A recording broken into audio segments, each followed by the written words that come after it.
오늘은 죽게 합당하도록이라는 제목으로 우리 하나님 말씀 함께 나누도록 하겠습니다.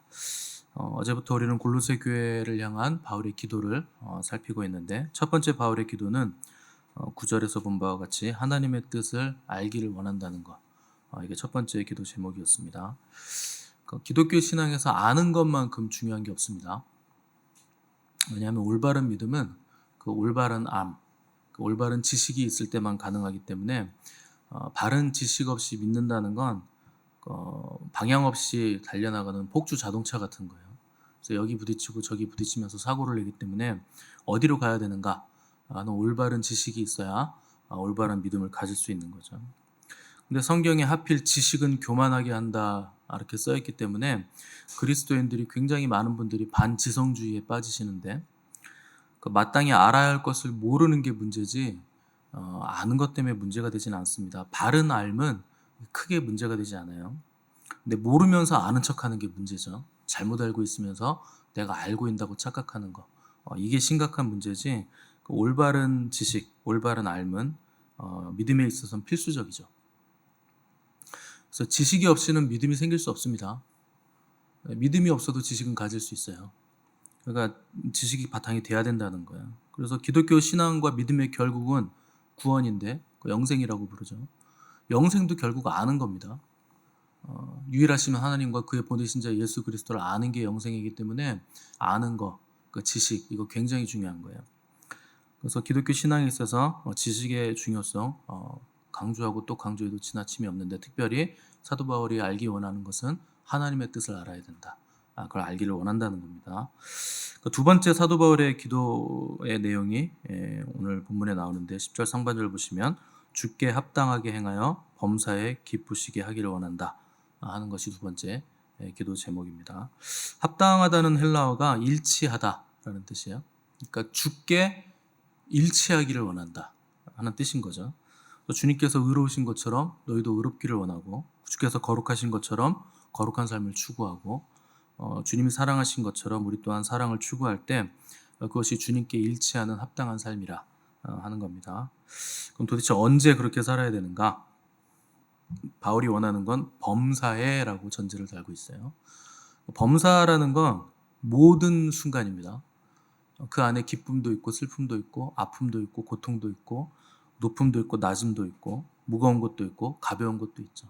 내가 생각하기에 이건 하나님께 합당하게 해야 되겠다라는 순간만이 아니라, 그렇게 하지 못할 것 같은 순간에도 하나님께 합당하게 살라는 거예요.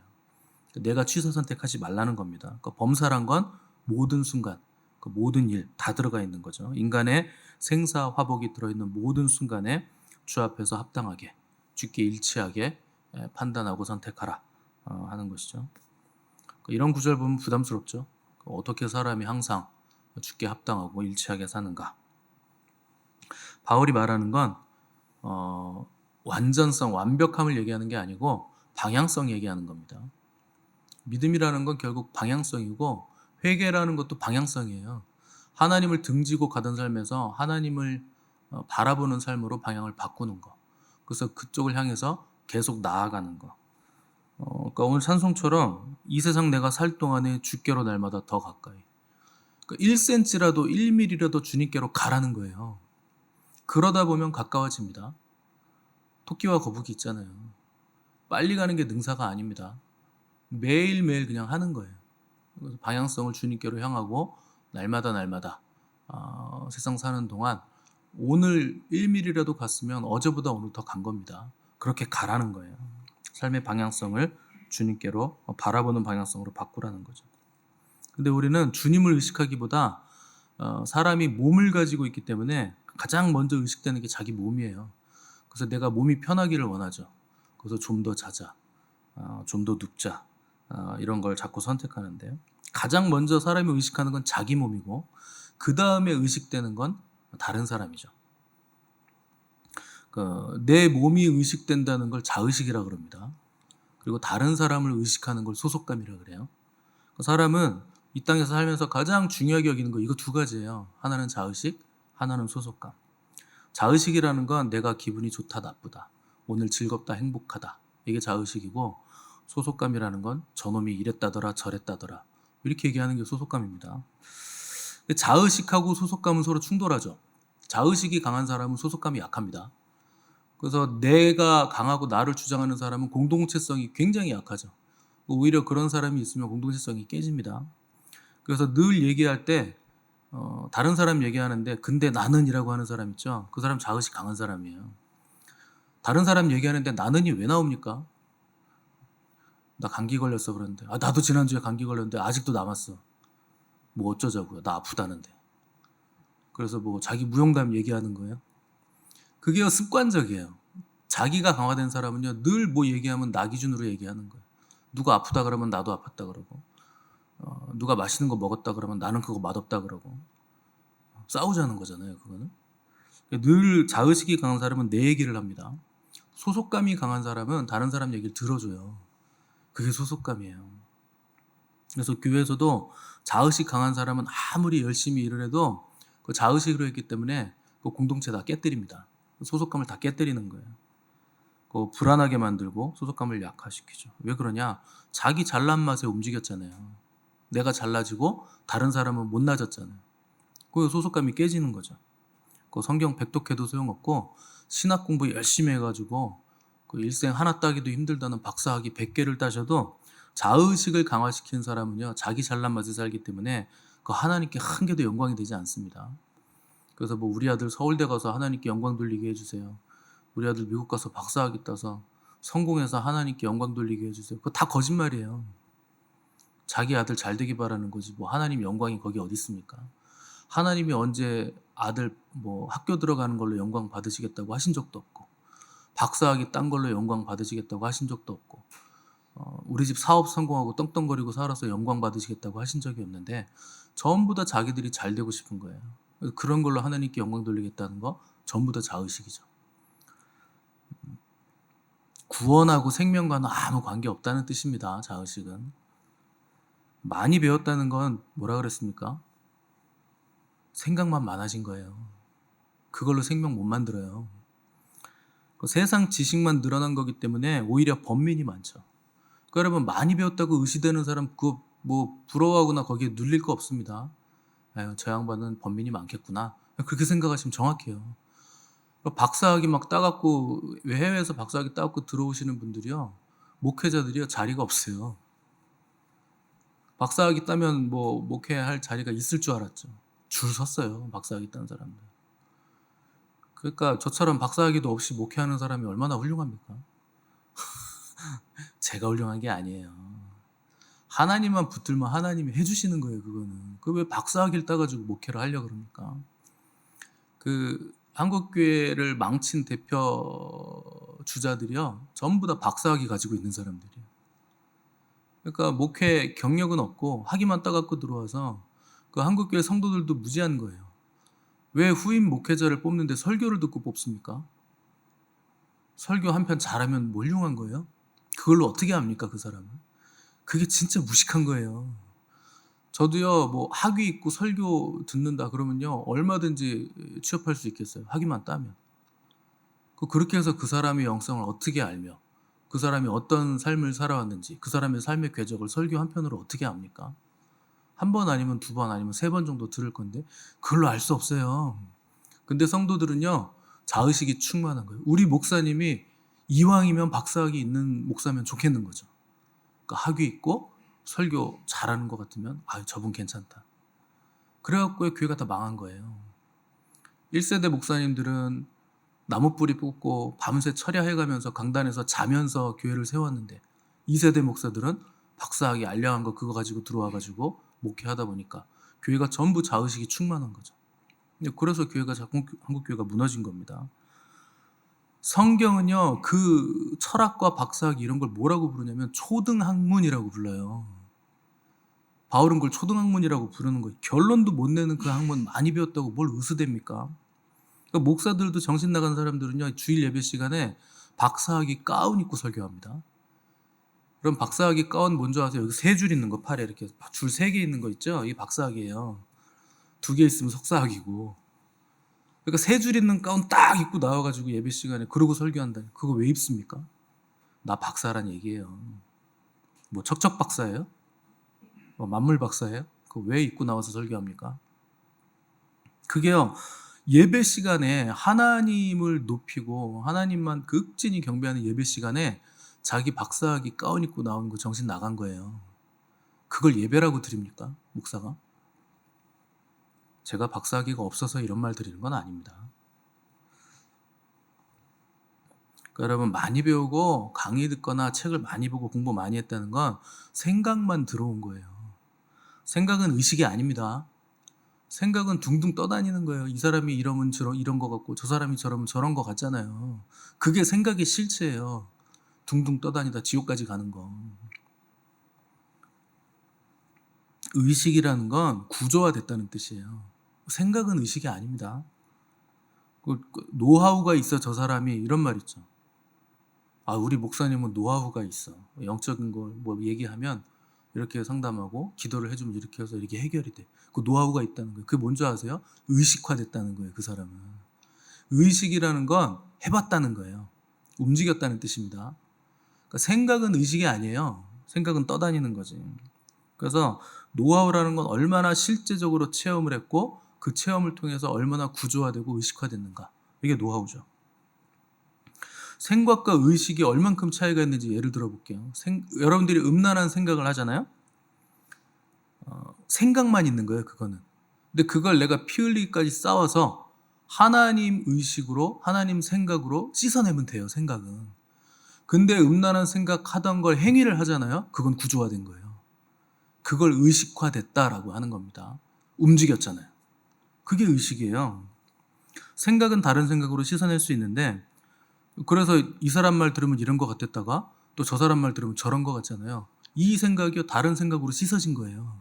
똑같은 주제인데. 그러니까 생각은 의식화된 게 아니에요. 구조화된 게 아니에요. 근데 움직여버리면, 그걸 해버리면 그건 의식화된 거예요. 구조화된 거예요. 그래서 사람이 어떤 생각을 붙잡고 어떤 생각에 에너지를 투입하느냐가 그 사람의 의식 구조입니다. 그건 의식화된 거기 때문에. 그래서 중요한 건 움직이기 전에 아는 게 중요한 거예요. 내가 어떻게 움직여야 되는지, 무엇을 따라가야 되는지. 그게 중요한 거죠. 그게 자기 인생이에요. 그게 자기를 결정하는 거예요. 그게 납니다. 그래서 늘 골프만 생각하고 골프 치러 다니는 사람은요, 골프가 자기 인생이에요. 늘 당구만 치는 사람은 당구가 자기 인생이죠. 예배 시간에 저 뒤에 앉아가지고 사람 뒤통수 보고 당구 치고 있잖아요. 저 장로님 대가리를 쳐가지고 저 권사님 머리에 맞아가지고 저 집사님한테 가면 3쿠션인데 뭐 이거 생각하고 있는, 그게 의식화돼서 그래요. 맨날 그걸 했기 때문에. 운전하면 맨날 그 번호판 보고 산발 광땡 찾고 있고, 그게 의식이 된 거예요. 도박이. 그러니까 내가 에너지를 어디에 투입해서 어떻게 움직였느냐가 그 사람의 의식이고 그 사람 인생이고 그 사람 인생의 구조예요. 사람들은 전부 다 자기 생각, 자기 소원, 자기 걸 위해서 움직이기 때문에 그 체험적인 의식화 때문에 자기에게서 못 벗어나는 거예요. 왜냐면 자기에게서 벗어나지 않는 구조를 세워놨잖아요. 근데 여러분, 내 건 아무리 좋아도 나를 위해서 움직이면 전부 다 자의식이고 쓰레기라 그랬습니다. 그렇게 나만 계속 커지는 걸 육이라 그러는 거예요. 육이 커졌다. 영이 커져야 되는데 육이 커졌다. 이렇게 얘기하는 거죠. 사람들이 미련한 게 육의 문제를 해결하려고 자꾸 육을 키워요. 요즘 아이들이 하는 말이 있어요. 되겠냐? 뭘 얘기하면 애들이 그래요. 되겠냐? 여러분, 육의 문제를 육을 키워서 해결이 되겠습니까? 안 돼요. 죄가 어떻게 죄를 해결합니까? 어둠이 어떻게 어둠을 해결해요? 육이 어떻게 육을 해결해요? 나를 벗어나야, 육을 벗어나야 육을 해결하는 거지. 그러니까 자꾸 나를 강화시키면 못 벗어나요. 어제도 말씀드렸잖아요. 갈비탕에 쓰레기 말아먹는 거라고. 그거는 못 벗어납니다. 그래서 나를 벗어나고 육을 벗어나는 가장 빠른 방법은 구조 안으로 들어가는 거예요. 그걸 교회라 그러는 겁니다. 말씀 구조 안으로 들어가고 교회 구조 안으로 들어가는 거예요. 그게 소속감이에요. 그 사람들 중에 그 미루는 사람들 있죠. 오늘 해야 되는 일인데 내일로 미뤄. 지금 해야 되는데 다음으로 미뤄. 그 왜 그런 줄 아세요? 의식이 안 만들어져서 그래요. 의식 구조가 안 만들어진 거예요. 그 몸을 움직여야 의식이 되는데 맨날 주구장창 생각만 하고 앉아 있는 거예요. 그 의식화가 안 됐죠. 그러니까 미루죠. 그러니까 맨날 밀리죠. 밀리면 쌓이죠. 나중에 하려 그러면 4배, 10배 힘들어져요. 쌓였기 때문에. 그게요, 몸을 안 움직이고 생각만 해서 그런 거예요.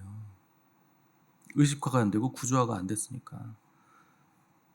생각은요, 생각을 의식에 묶어버려요. 그러니까 생각으로 의식을 묶는 거예요. 그래서 여러분, 목이 마르다고 물만 생각하잖아요. 평생 물만 찾아다닙니다. 그러다 인생 끝나는 거예요. 그걸 운명이라 그러는 거예요. 팔자라 그러는 거고. 거기서 못 벗어난다. 내가 생각하는 거에서 못 벗어나죠. 병에 걸렸으면 병 고칠 생각만 하고, 돈으로 인생 바꿔보려고 돈만 찾으러 다니면 돈에 묶여서 다른 거 선택하지 못하게 되고, 꼭 그게 인생이 되고 팔자가 된다는 거예요. 내가 선택할 수가 있으면 여유가 되는데, 내가 생각만 하고 선택하지 않잖아요. 그러면은 선택을 당하게 됩니다. 상황의 선택을 당하게 되는 거예요. 그러면 인생을 질질 끌려다니는 거예요. 한 번도 내가 내 인생을 선택해 본 적이 없는 거죠. 그래서 질질 끌려다니는 인생이 어디까지 끌려가는지 아십니까? 마지막에 지옥까지 끌려가는 거예요. 항상 끌려다녔기 때문에. 내가 하나님을 선택한 적이 없는 거예요. 그러니까 끌려다니다 나중에는 지옥까지 끌려가죠. 그게 마귀가 하는 일이에요. 그래서 마귀가 처음에는 어떻게 속삭이게 되냐? 네 인생은 네가 살아야지. 네가 선택해야지. 이거 좋은 거. 너한테 이거 이득되는 거 이걸 잡아야지. 이렇게 유혹부터 시작하는 겁니다. 그래서 여러분들이 하나님을 선택하는 것만큼 의식이 하늘나라 의식으로 변하는 거예요. 땅의 의식에서 벗어나는 거예요. 그 새벽 예배도 마찬가지죠. 추우면 안 와요. 그럼 더워지면 오나? 덥다고 안 와요. 비 오면 비 온다고 안 와요. 눈 오면 눈 온다고 안 와요. 날씨가 좋으면 날씨가 좋아서 놀러 가야 된다고 안 와. 허리가 아프면 허리가 아파서 안 와.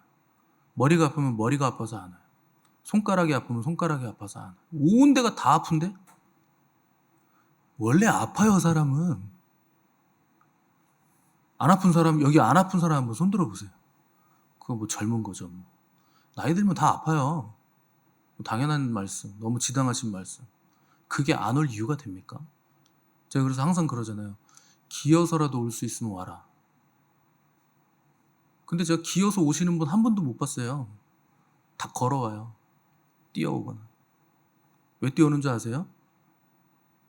늦어가지고. 여러분, 비 온다고 안 오고 춥다고 안 오고 덥다고 안 오고 날씨 좋다고 안 오고 날씨 굿다고 안 오고 그래서 산으로 놀러 가잖아요. 그 예배당 안 오고 집에서 TV 보고 낮잠 자잖아요. 의식이 바닥까지 떨어져요. 뚝 떨어져요. 하루 안 와보세요. 여러분, 뚝 떨어져요. 교회 나가야 될 시간에 산으로 놀러 다니고 골프 치러 다니고 여행 다니잖아요. 나 그런 사람, 복 받은 사람 한 번도 못 봤어요. 여태까지 목회하면서요. 그런 성도가 복 받는 거 한 번도 못 봤습니다. 그 복 안 받을 짓을 하는데 어떻게 복을 받습니까? 심은 대로 거둬요. 심은 대로. 구원 빼고는요. 다 심은 대로 거두게 돼 있어요. 내가 심은 만큼. 심는다는 건 뭡니까? 에너지를 거기다 투자했다. 에너지를 쏟았다. 그래서 영적인 체험이 많으신 분들은 영적인 일에 관심이 많아서 거기에 영적인 에너지를 쏟으신 거예요. 에너지를 투입했으니까 체험이 많죠. 근데 우리는 또 들은 것 많아가지고 뭘 누가 체험했다 그러면 아이 그런 거 쓸데없는 거라고. 말씀이 중요하다. 말씀 하나도 모르면서 말씀이 중요하다 그러죠. 그거는요 말만 맞는 말이에요. 자기는 한 번도 에너지 투입해 본 적도 없으면서 에너지 투입한 사람이 뭐 체험했다 그러면 우습게 알아요. 심은 대로 거둬요. 그래서 내가 움직이던 것에서 돌이키셔야 됩니다. 그걸 회개라 그러는 거예요. 회개. 회개는 입으로만 하는 게 아니고 에너지 구조, 운동 구조를 바꾼다는 거예요. 그게 회개예요. 그래서 동으로 움직이던 에너지를 서로 돌이키는 거죠. 움직이는 사람이 그래서 가장 지혜로운 사람이고 말씀 붙들고 말씀을 방향성으로 잡아가지고 움직이는 사람이 제일 지혜로운 사람입니다. 근데 말만 하는 사람들은요 움직일 때도 안 움직이고 말만 해요. 움직여야 될 때는 또 미꾸라지가 되는 거죠. 참기름 바른 미꾸라지 쏙쏙쏙 빠져나가는 거. 바울이 오늘 주께 합당하게 행하여 범사에 그를 기쁘시게 하라 그랬는데 이거 나를 벗어나라는 거예요. 주님을 기쁘시게 하는 구조로 움직여라. 교회 구조 안으로 들어가라. 먹을 때도 나를 위해 먹는 게 아니라 주를 위해 먹어라. 나를 기쁘고 즐겁게 하기 위해서 움직이는 게 아니고 주님을 기쁘고 즐겁게 하기 위해서 움직여라. 뭘 하지 말라는 게 아니에요. 똑같이 사는 건 사는 거예요. 그런데 나를 위해서 살던 삶이 주를 위해 살던 삶으로 바뀌는 거예요. 내용은 똑같습니다. 먹는 것 똑같고 걸어다니는 것 똑같고 일하는 것 똑같고 다 똑같아요. 그런데 목적이 그동안 나였던 삶에서 주를 위해 사는 삶으로 목적이 바뀌어야 된다는 거죠. 그래서 주님은 너희가 나와 복음을 위해 너희 자식이나 부모나 자식이나 형제자매 버리면 현세 100배를 받고 내세에 영생을 받는다 그러셨어요. 여러분 이게 부모 형제 다 버리라는 얘기 아니에요. 목적을 바꾸라는 거예요. 삶의 방향성을 바꾸라는 거예요. 모든 관계와 물질과 자원을 주께 합당하고 주님이 기쁘신 방향으로 사용하는 구조를 만들어라. 그 얘기죠. 그래서 하나님은 창세전부터 우리에게 사랑의 구조를 주신 거예요. 그래서 우리는 하나님이 주신 사랑 안에서 온전하고 거룩해져야 되는 사람들입니다. 그래서 교회 와서도 교회 구조 안에서 어떻게든지 지체들을 섬기려고 하셔야지 눈이 이쁘고 너는 왜 그렇게 먹어대기만 하냐 그럴 수 없는 거예요. 입은 원래 먹는 게 자기 임무예요. 말하고 먹고. 눈은 보는 게 자기 임무고. 그거 가지고 뭐 너는 어땠네 저는 어땠네 그런 얘기 할 필요가 없는 거예요. 교회 와서도 구조 안에 들어오지 않고 왔다 갔다만 하시는 분들이 있어요. 거룩한 척 하시는 분들이 있는데 여러분 쇼하지 마십시오. 교회 와서 쇼하시는 분들 되게 많아요. 그 쇼하는 순간 그거는 답이 없어요. 그게 익숙해졌잖아요. 쇼가 답이 없습니다. 목사도요 앞에 나와가지고 쇼하시는 분들 되게 많아요. 성령 충만하지도 않으면서 성령 충만하지 목소리만 할렐루야 뭐 이런 성령 충만합니까? 그럼 저 같은 사람은 뭐 악령 충만합니까? 목소리가 이렇게 낭낭한데? 죄송합니다. 좋지도 않은 목소리를 낭낭하다 그래서. 쇼하시면 안 돼요. 목사도 쇼하는 순간 그 목회 그만해야 돼요. 왜 쇼를 합니까?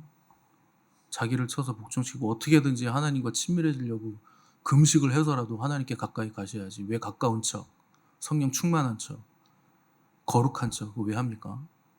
누구 보라고? 쇼 그만하시고 한 번이라도 주님 앞에 좀 진실하게 서서 사랑을 해보세요. 주님을. 쇼하는 시대는 끝났어요. 그런 시대 아니에요. 지금 마지막 때예요. 마지막 때는 쇼하는 목회자, 쇼하는 교인, 쇼하는 교회 하나님이 다 드러냅니다. 다 드러내요. 창피당하게 해요. 여러분 목회자들의 그 죄악이 왜 드러나는 줄 아세요? 지금 계속 왜 드러나는 줄 아세요? 하나님이 회개할 기회를 주시는 거예요. 그런 시대는 끝났다. 너희들 회개해라. 거울 삼으라는 거예요. 목회자는 한 교회 대표니까 대표로 두드러 맞는 거죠. 성도들은 쇼 안 합니까? 여러분들은 쇼 안 하세요? 거룩한 척, 은혜로운 척, 괜찮은 척. 다윗은 솔로몬을 굉장히 사랑했는데 하나님 외에는 줄 게 없었어요. 여러분 자녀들에게 뭘 줍니까? 뭘 남겨요? 남기지 마세요. 재산. 애 망쳐요. 하나님을 주셔야 돼요. 내가 하나님 앞에서 얼만큼 진실한 삶을 살아가는지 쇼하는 삶이 아니라 하나님을 얼마나 사랑하는 삶을 살고 사랑으로 역사하는 믿음으로 어떤 인생을 살아가는지를 보여주셔야 돼요. 다음 세대들에게 줄 건 그겁니다. 그래서 성령의 인도하심을 받아서 주님의 사랑으로 시공간을 벗어나는 구조 그걸 만들어 주셔야 돼요. 그게 가장 복된 거예요.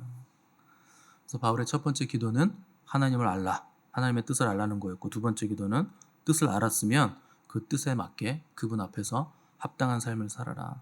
그분을 기쁘시게 하는 삶을 살아라. 하는 게 바울의 두 번째 기도 제목이었습니다. 이거 할까요? 그럼 저걸 하지 말까? 이런 문제가 아니에요. 하나님 사랑하라는 거예요. 오늘 나의 삶의 자리에서 하나님을 사랑해서 그분을 기쁘시게 할 것이 무엇인가 생각하고 이미 알고 있는 하나님의 뜻을 몸을 들여서 순종하라는 거예요. 그걸 하라는 겁니다. 작은 능력을 가지고도 작은 거 그거 하나 순종해 보라는 거예요. 그럼 한 걸음 걸어 나가 보라는 거예요. 그래서 그것이 우리를 향한 하나님의 깊으신 뜻임을 깨달으셔서 오늘 저와 여러분의 삶의 자리에서 작은 것이라도 순종의 발걸음을 내디뎌서 하나님을 기쁘시게 하는 저와 여러분의 복된 인생 되시기를 간절히 바랍니다.